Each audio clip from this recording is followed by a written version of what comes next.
सुर में गाना सीखिए पाधानीसा ऐप के साथ। AI powered personal music teacher from Saregama.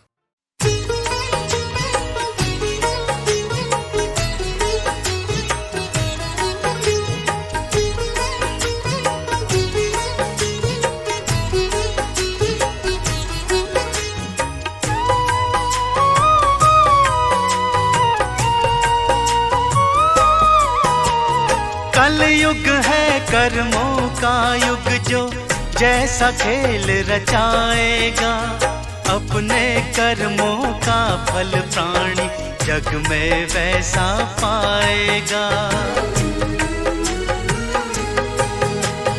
कल युग है कर्मों का युग, जो जैसा खेल रचाएगा, अपने कर्मों का फल प्राणी जग में वैसा पाएगा। कल युग है कर्मों का युग, जो जैसा खेल रचाएगा, अपने कर्मों का फल प्राणी जग में वैसा पाएगा।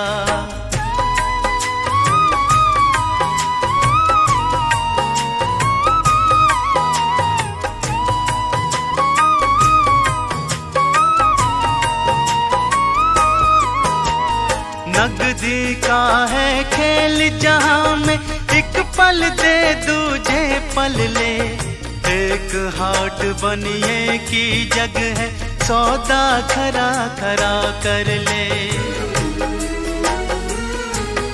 ओ नगदी का है खेल जहां में, एक पल दे दूजे पल ले, एक हाट बनिए की जग है, सौदा खरा खरा कर ले। जैसा जमा कराएगा ऋण, वैसा ही तो आएगा, अपने कर्मों का फल प्राणी जग में वैसा पाएगा।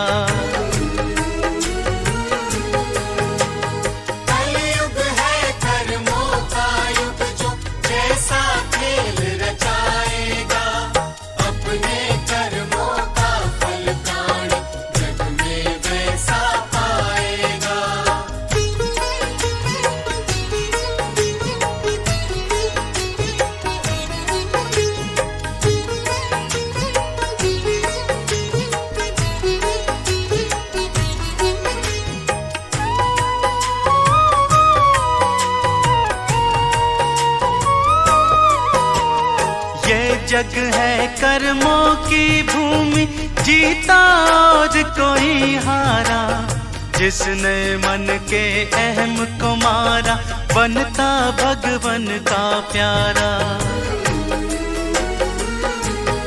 ओ ये जग है कर्मों की भूमि, जीता और कोई हारा, जिसने मन के अहम को मारा, बनता भगवन का प्यारा। जिसने जीता मन को, उसको जग न कभी हराएगा, अपने कर्मों का फल प्राणी जग में वैसा पाएगा।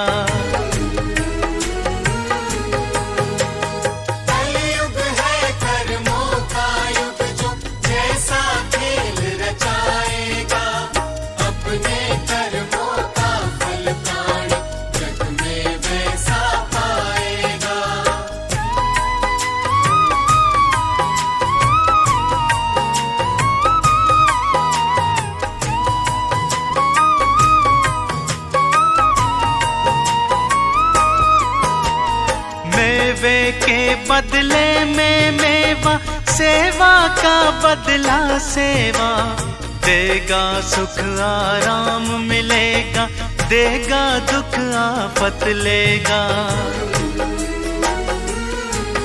ओ मेवे के बदले में मेवा, सेवा का बदला सेवा, देगा सुख आराम मिलेगा, देगा दुख आफत लेगा। नेकी का बदला नेकी से जग में प्राणी पाएगा, अपने कर्मों का फल प्राणी जग में वैसा पाएगा। पाएगा। कलयुग है कर्मों का युग जो जैसा खेल रचाएगा, अपने कर्मों का फल प्राण जग में वैसा पाएगा।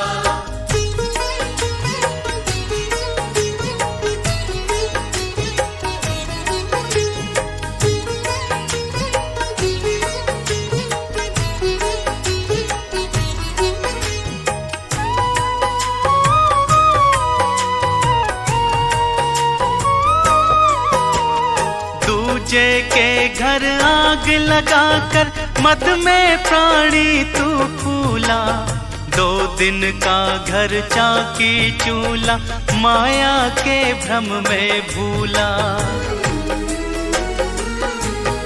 हो दूजे के घर आग लगाकर मद में प्राणी तू फूला, 2 दिन का घर चाकी चूल्हा माया के भ्रम में भूला।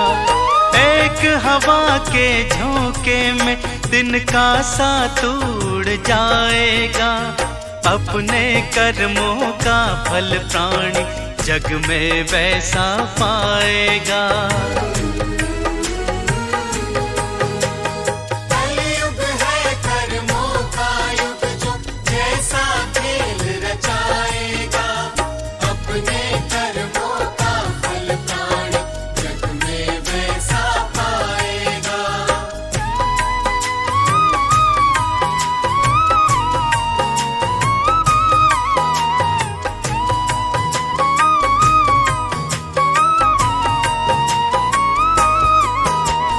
धोखा दगा फरेब का पहरा आज लगा घर घर डेरा, मानवता को भूल के प्राणी करता है तेरा मेरा। ओ धोखा दगा फरेब का पहरा आज लगा घर घर डेरा, मानवता को भूल के प्राणी करता है तेरा मेरा। अंधकार में भटका प्राणी एक राह कब आएगा, अपने कर्मों का फल प्राणी जग में वैसा पाएगा। कलयुग है कर्मों का युग जो जैसा खेल रचाएगा, अपने कर्मों का फल प्राण जग में वैसा पाएगा।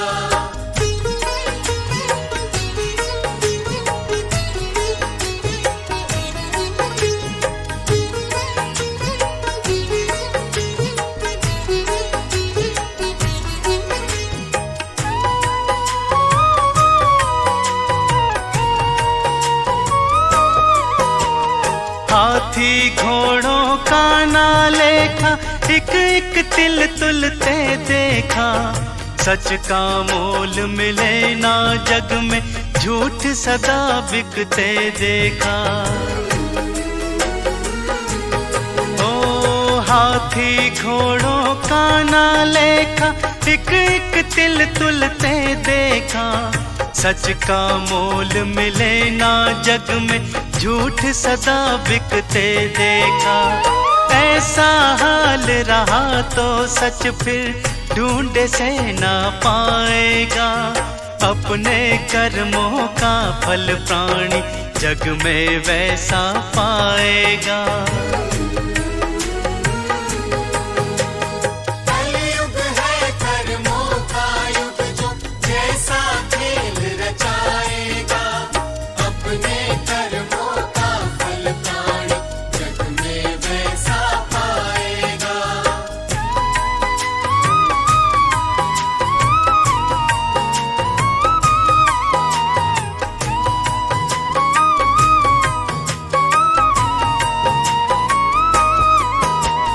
जो गैरों के घर को बसाए उसके घर खुशियाँ आए, औरों पे जो वार करेगा वो वैसा ही फल पाए। ओ जो हर को बसाए, उसके घर खुशियाँ आए। औरों पे जो वार करेगा वो वैसा ही फल पाए। जैसी करनी वैसी भरनी, आज नहीं कल पाएगा। अपने कर्मों का फल प्राणी जग में वैसा पाएगा। कलयुग है कर्मों का युग, जो जैसा खेल रचाएगा। अपने कर्मों का फल प्राणी जग में वैसा पाएगा।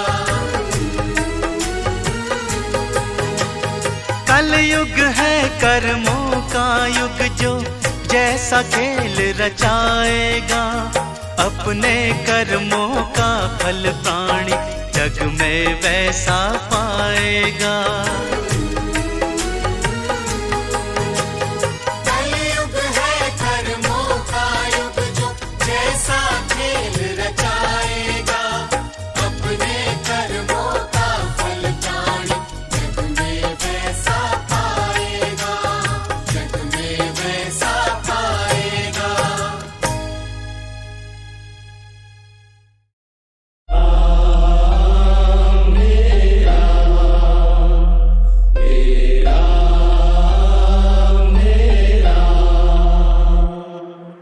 जग में साचो तेरो नाम।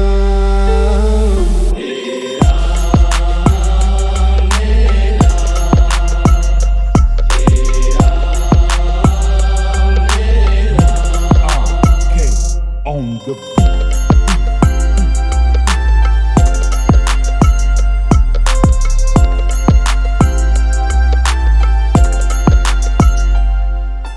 तू ही माता, तू ही पिता,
the beat.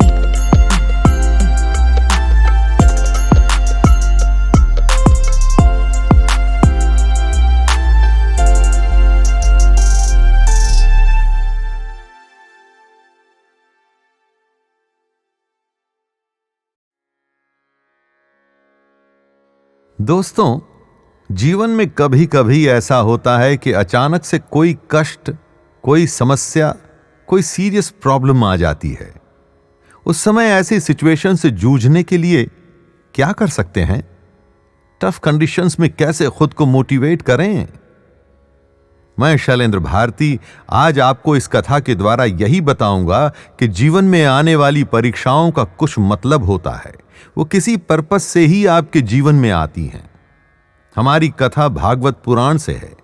अर्जुन को अपनी शक्ति पर अभिमान जब होने लगा था, तब श्री कृष्ण को लगा अगर मैंने अर्जुन को पाठ नहीं पढ़ाया तो उसकी शक्ति क्षीण हो सकती है। जी हां, बात तब की है जब महाराज युधिष्ठिर ने अश्वमेध यज्ञ का घोड़ा छोड़ा था और संयोग से उसी समय एक और राजा रत्नपुरा के नरेश महाराज मयूर ध्वज ने भी अश्वमेध का घोड़ा छोड़ा था। मयूर ध्वज का बेटा ताम्रध्वज अपने अश्व की रक्षा कर रहा था। दूसरी ओर युधिष्ठिर के घोड़े की रक्षा अर्जुन के साथ स्वयं श्री कृष्ण कर रहे थे। श्री कृष्ण ने तब एक ऐसी लीला रची कि ताम्रध्वज ने अर्जुन को हराकर उसका घोड़ा ले लिया। युद्ध में अर्जुन बेहोश हो गया। जब बेहोशी टूटी तो अर्जुन अपने घोड़े को प्राप्त करना चाहता था। लज्जित होकर उसने श्री कृष्ण से सहायता मांगी। भगवान कृष्ण तो लीला रच ही रहे थे। तब माया से उन्होंने अपना और अर्जुन दोनों का वेश बदला और दोनों ब्राह्मण बन गए। इसी ब्राह्मण के वेश में वह मयूर ध्वज के महल पहुंचे। पहले तो कृष्ण ने मयूर ध्वज से सहायता का वचन ले लिया। जब मयूर ध्वज वचन से बद्ध हो गए, उसके बाद श्री कृष्ण बोले, मेरे पुत्र को सिंह ने पकड़ लिया है। कृष्ण आगे बोले कि उन्होंने बार बार प्रार्थना की कि उनके इकलौते पुत्र को छोड़कर वो उन्हें खा जाए, लेकिन वह सिंह नहीं माना। जब बहुत प्रार्थना की तो वो मान गया, पर एक अजीब सी शर्त सामने रखी कि अगर राजा मयूर ध्वज की पत्नी और बेटे राजा के शरीर का दाहिना अंग चीर कर सिंह को सौंप दें तो वह सिंह उनके बेटे को छोड़ देगा। अजीब शर्त थी। मयूर ध्वज के सामने ब्राह्मण ने सहायता मांगी और मयूर ध्वज वचन भी दे चुका था। वो अपने वचन का पक्का था। उसी समय उसने अपनी पत्नी और बेटे को बुलाया। पत्नी और बेटे दोनों उसका शरीर कैसे चीर सकते थे? दोनों ने मयूर ध्वज के बदले अपना शरीर देने का प्रस्ताव भी रखा। श्री कृष्ण नहीं माने। बोले कि सिंह ने बोला था कि केवल राजा के शरीर का दाहिना अंग ही चाहिए। पत्नी और बेटा विवश हो गए और मयूर ध्वज के शरीर को चीरना शुरू कर दिया। उस समय राजा मयूर ध्वज की बाईं आंख से आंसू निकल आए। पता नहीं क्या हुआ। श्री कृष्ण ने वो दान लेने से मना कर दिया।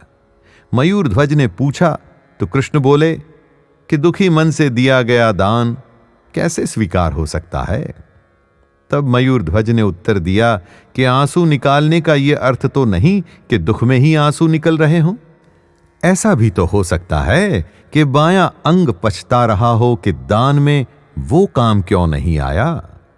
मयूर ध्वज के शरीर का दायां अंग दान में मांगा गया था। मयूर ध्वज जी ने उत्तर तो इंटेलिजेंट दिया था दोस्तों। बस ये उत्तर था कि एकदम से पूरा वातावरण बदल गया। ब्राह्मण का भेष गायब हो गया। श्री कृष्ण अपने सौम्य रूप में सामने आ गए। हाथों में शंख, चक्र, गदा धारण किए श्री कृष्ण अपने सच्चे रूप में आ गए और बहुत प्रसन्न भी थे। कृष्ण ने मयूर ध्वज से वरदान मांगने को कहा। मयूर ध्वज वरदान क्या मांगता? वो सादगी से बोला कि उसने अर्जुन जैसे योद्धा को हरा दिया है और उसी की लाज रखने को स्वयं कृष्ण पधारे और इसी कारण से मयूर ध्वज को उनके दर्शन भी तो प्राप्त हुए। मयूर ध्वज का पुत्र ताम्रध्वज कृष्ण जी का अनन्य भक्त था। युद्ध में अर्जुन को हराने के बाद पांडवों की सेना ताम्रध्वज के लिए समस्या खड़ी कर सकती थी। इसीलिए कृष्ण अर्जुन के साथ ताम्रध्वज और मयूर ध्वज के पास आए थे। उस समय मयूर ध्वज ने कुछ भी मांगने से मना कर दिया, ये कह के कि उसे श्री कृष्ण के दर्शन हो चुके हैं। अब संसार में ऐसी क्या बहुमूल्य वस्तु रह गई कि जिसकी वो कामना करे। पर यह लीला और माया केवल मयूर ध्वज के बेटे ताम्र ध्वज के लिए नहीं की गई थी। इसका मुख्य उद्देश्य तो अर्जुन को सबक सिखाना था।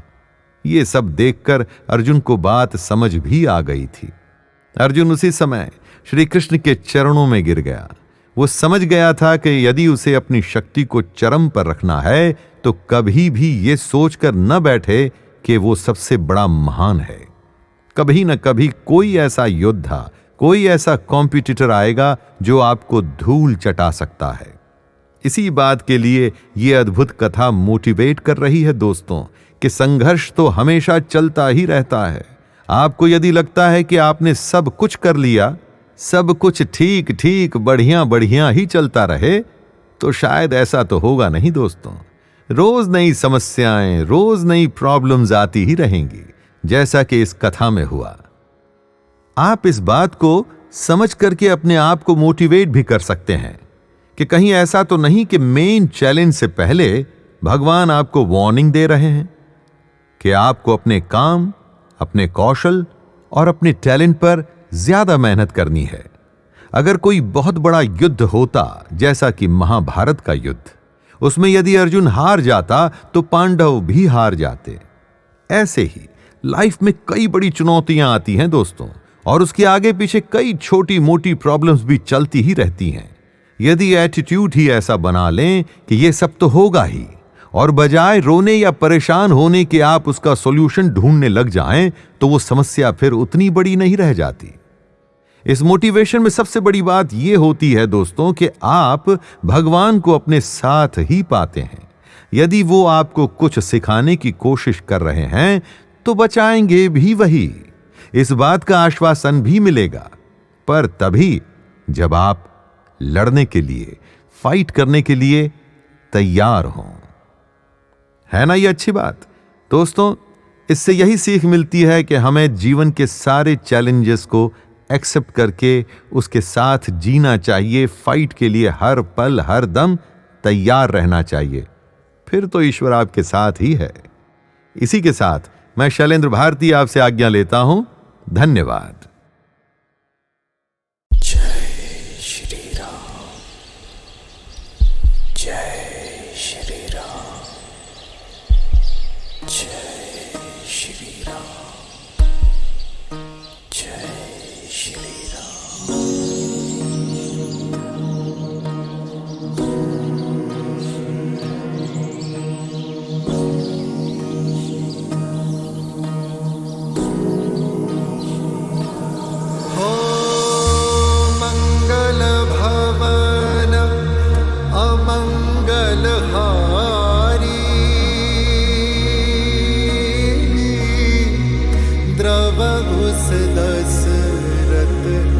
अजर बिहारी राम सिया राम सिया राम जय जय राम राम सिया राम जय जय राम राम सिया राम जय जय राम राम सिया राम जय जय राम।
क्या लेकर तू आया जग में,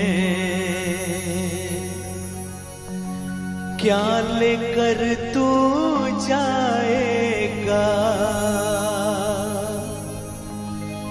सोच समझ ले, सोच समझ ले रे मन मूरख, आखिर में पछताएगा।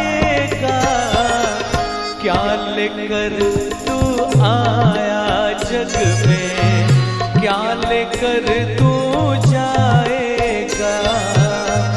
क्या लेकर तू आया जग में, क्या लेकर तू जाएगा।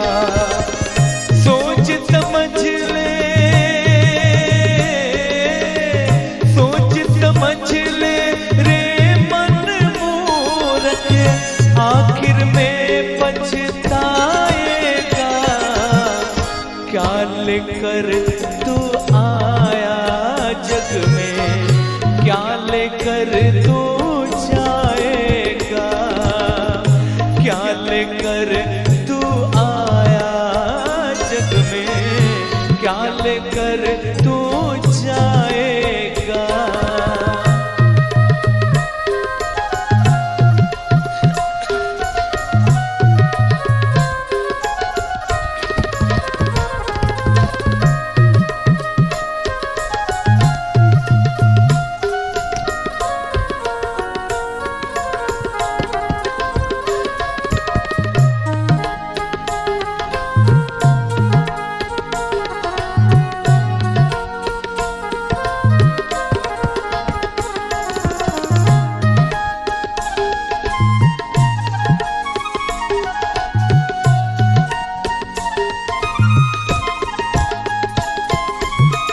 भाई बंधु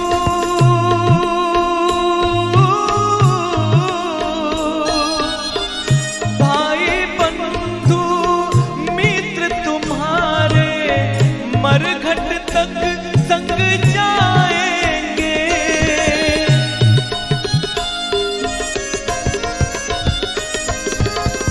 स्वार्थ के दो आंसू देकर लौट के घर को आएंगे।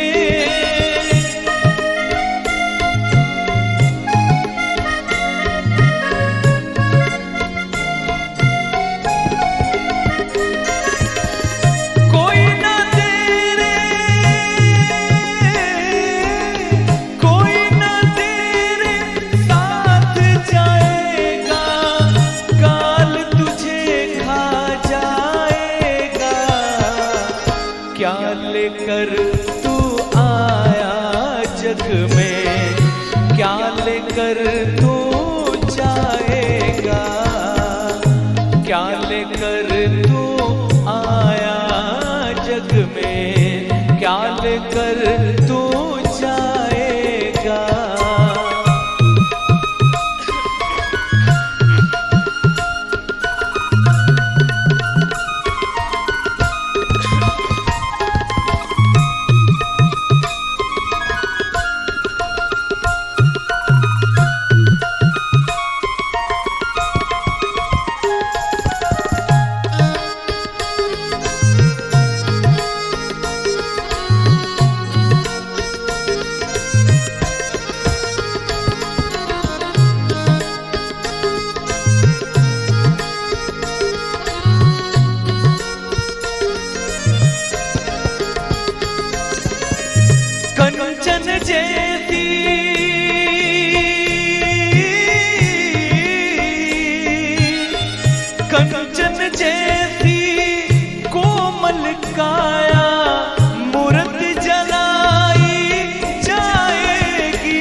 जग में, क्या लेकर तू जाएगा, क्या लेकर तू आया जग में, क्या लेकर तू जाएगा।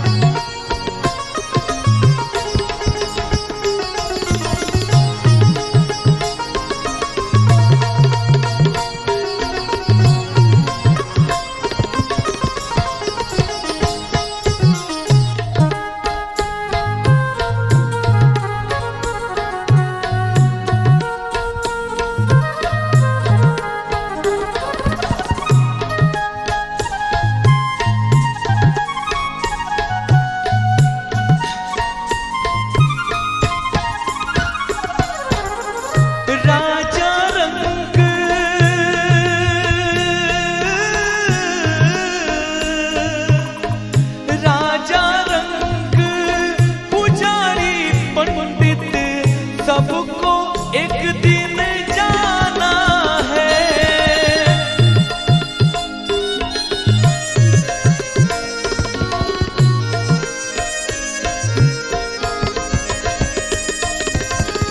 आँख खोल के देख बाबूरे, जगत मुसाफिर खाना है।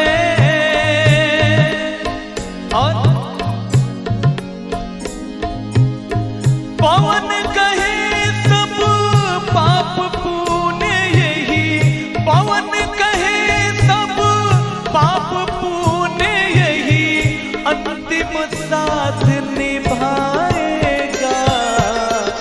क्या लेकर तू आया जग में, क्या लेकर तू जाएगा। सोच समझ ले,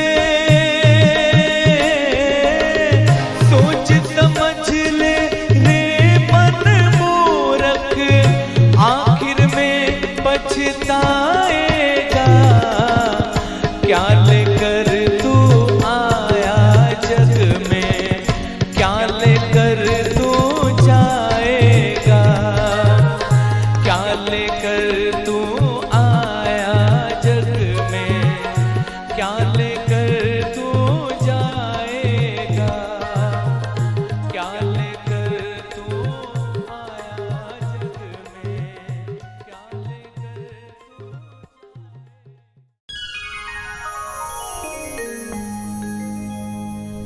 क्या लेकर तू आया जग में,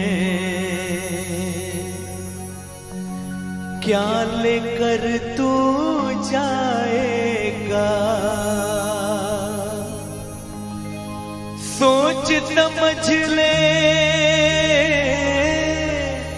सोच समझ ले रे मन मूरख, आखिर में पछताएगा। क्या लेकर तू आया जग में, क्या लेकर तू जाएगा, क्या लेकर तू आया जग में, क्या लेकर तू जाएगा। सोच समझ ले, समझ ले रे मन मूरख, आखिर में पछताएगा। क्या लेकर तू आया जग में, क्या लेकर तू जाएगा, क्या लेकर तू आया जग में, क्या लेकर तू जाएगा।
तू आया जग में, क्या लेकर तू जाएगा, क्या लेकर तू आया जग में, क्या लेकर तू जाएगा।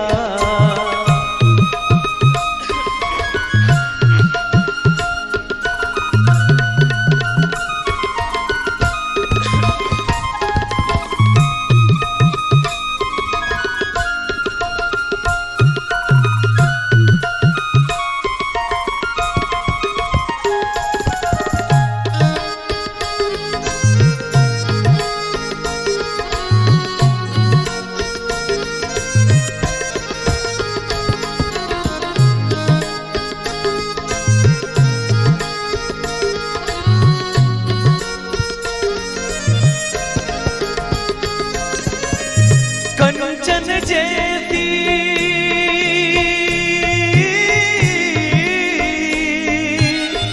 कंचन जैसी कोमल काया मूरत जलाई जाएगी।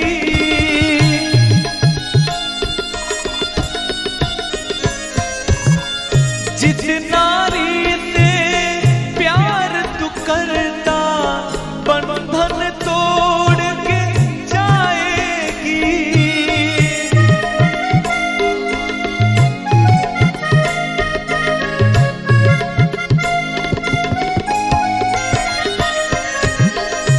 एक महीना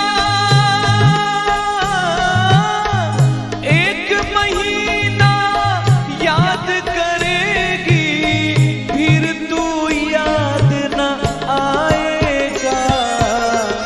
क्या लेकर तू आया जग में, क्या लेकर तू जाएगा, क्या लेकर तू आया जग में, क्या लेकर तू जाएगा।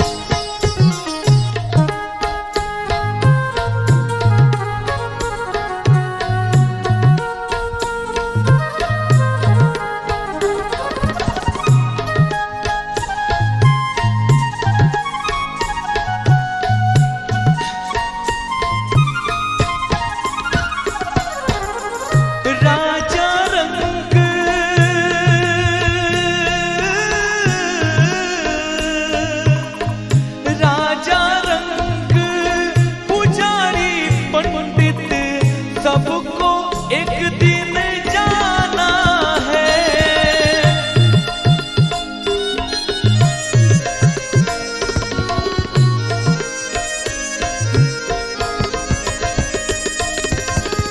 आंख खोल के देख बावरे, जगत मुसाफिर खाना है। और पवन कहे सब पाप पुण्य यही, पवन कहे सब पाप पुण्य यही, अंतिम साथ निभा